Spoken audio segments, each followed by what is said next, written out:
అస్సలాముఅలైకుం. వాలేకుం అస్సలాం. ఏం విశేషాలు? అల్హమ్దులిల్లా, రంజాన్ నెలలో ఒక పూర్తి ఖురాన్ చదివేశాను. ఇప్పుడు మళ్ళీ స్టార్ట్ చేస్తున్నాను. చాలా మంచి విషయము.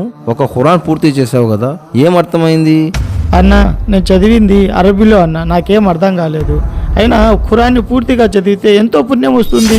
నువ్వు చెప్పింది కరెక్టే, చదివితే పుణ్యం వస్తుంది. కానీ దైవం ఖురాన్ని అవతరింపజేసిన లక్ష్యం పూర్తి కాదు. అన్న, మీరేం చెప్తున్నారో నాకు అర్థం కావడం లేదు. నేను పండితుడిని కాదు, కొంచెం నాకు అర్థమయ్యేటట్టు చెప్పండి. దైవ ప్రవక్త ముహమ్మద్ సల్లల్లాహు అలైహి వసల్లం వారు ఇలా తెలియజేశారు, ప్రతి ముస్లింకు ఖురాన్పై 4 హక్కులు ఉన్నాయి.